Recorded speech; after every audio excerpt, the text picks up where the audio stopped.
Hello, welcome to our channel. ఈరోజు మన video వచ్చేసి గుమగుమలాడే గరం మసాలాని 2 రకాలుగా ఎలా తయారు చేసుకోవాలో చూపించబోతున్నానండి.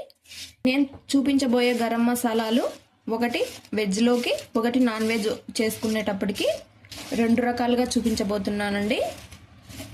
మనం బయట తెచ్చుకోకుండా ఇంట్లోనే మన చేతులతో మనమే ఎలా ఈజీగా తయారు చేసుకోవాలో చూపించబోతున్నాను. చూసే ముందు మన ఛానల్ ఫస్ట్ టైం చూస్తుంటే సబ్స్క్రైబ్ చేసి లైక్, షేర్, కామెంట్ తప్పకుండా చేస్తూ ఉండండి.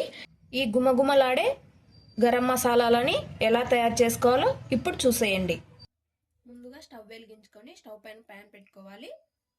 ఏ కప్పుతో అయినా సరే 1 కప్పు ధనియాలని తీసుకోవాలి.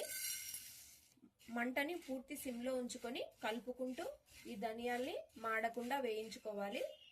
ముందుగా ధనియాల్ని శుభ్రంగా రాళ్ళు, ఇసుక ఏం లేకుండా శుభ్రపరచుకోవాలండి. మంటని సిమ్లో పెట్టుకొని మాత్రమే వేయించుకోవాలి.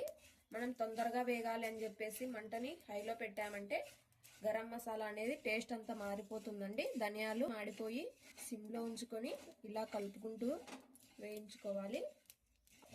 ధనియాలు వేగగానే మంచి సువాసన వస్తుంది, అలాగే చిటపటలాడుతూ ఉంటాయి. అప్పుడే స్టవ్ ఆపేసుకొని ఒక ప్లేట్లోకి తీసుకోవాలి. ఇదే ప్యాన్లోనే మనం ఏ కప్పుతో అయితే ధనియాలు తీసుకున్నామో అదే కప్పుతో 1/2 కప్పు లవంగాలు తీసుకోవాలి. లవంగాలు ఇలా బాగా మొగ్గగా ఉన్నవి మాత్రమే తీసుకోవాలండి.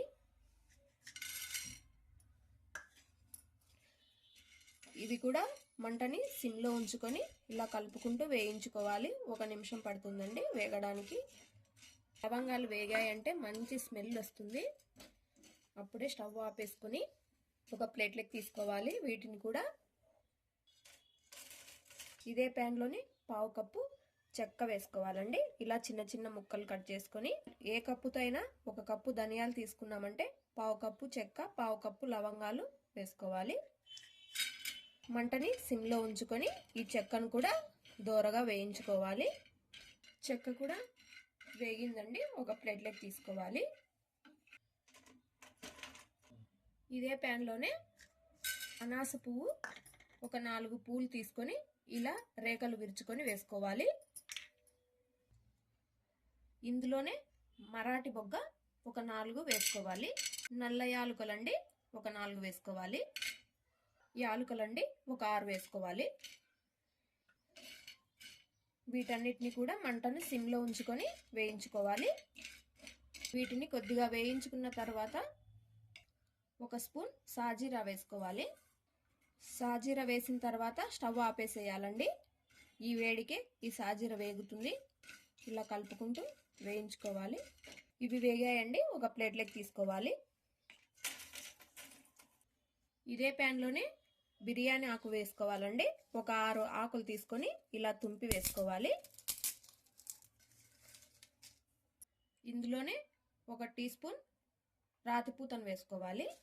ఇందులోనే 1 జాపత్రి వేసుకోవాలి. వీటిని మంటను పూర్తి సిమ్లో ఉంచుకొని దోరగా వేయించుకోవాలి. ఇవి కూడా వేగాయండి, స్టవ్ ఆపేసుకొని ఒక ప్లేట్లోకి తీసుకోవాలి. వీటన్నిటిని పూర్తిగా చల్లారనివ్వాలి. ఇవన్నీ చల్లారిపోయాయండి.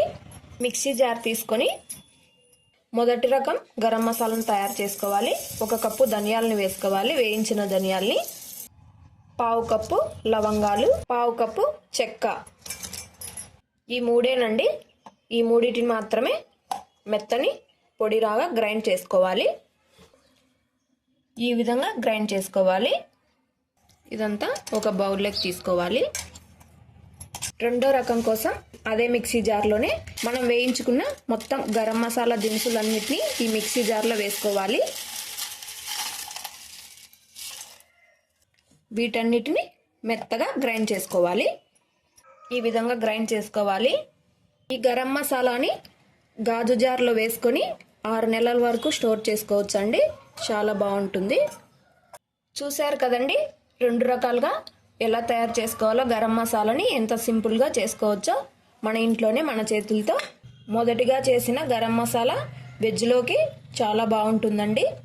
రెండోసారి చేసిన గరం మసాలా నాన్ వెజ్ బిర్యానీలోకి చాలా బాగుంటుంది. తప్పకుండా ట్రై చేయండి, మరీ చెప్తున్నాను. అలాగే మన ఛానల్ ఫస్ట్ టైం చూస్తుంటే సబ్స్క్రైబ్ చేసి లైక్, షేర్, కామెంట్ మాత్రం మర్చిపోవద్దండి. Thank you for watching.